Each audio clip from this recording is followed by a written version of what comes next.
गर्मी की एक गहरी रात थी। बिजली चली गई थी और पूरे घर में अंधेरा छाया हुआ था। लंबी छुट्टियां चल रही थीं और रेयान अपने चचा के घर लाहौर आया हुआ था। चचा के घर सिर्फ 2 कमरे थे। एक में चचा चची और उनका बेटा सोते थे, दूसरे में रेयान, इसकी छोटी बहन हिया और चची की भांजी नूर सो रहे थे। कमरे में सिर्फ पंखा चल रहा था और एक सन्नाटा सा माहौल था। रेयान ने आहिस्ता से अपना पाँव नूर के पाँव से छू लिया।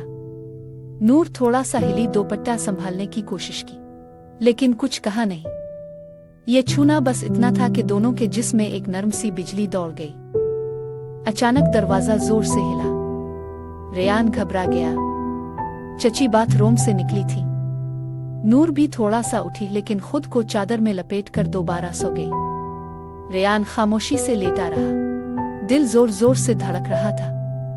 नूर, एक 18 साल की खूबसूरत लड़की जो हल्की नींद में भी चमक रही थी। इसका दोपट्टा ढीला सा था और गर्मी की वजह से इसका एक कंधा नंगा था।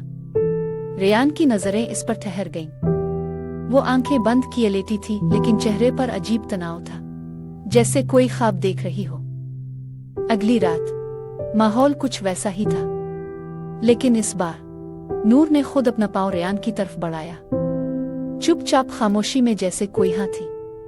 रेयान ने अपना हाथ नूर के हाथ पर रखा और आहिस्ता से कमर तक ले गया।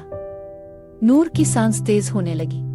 चादर के नीचे सिर्फ जज्बात थे और खामोश धड़कनें। रेयान इसके कान के करीब झुका और सांस इसकी गर्दन को छूने लगी। नूर ने आंखें बंद कर ले, लेकिन इसका जिस्म कांप रहा था।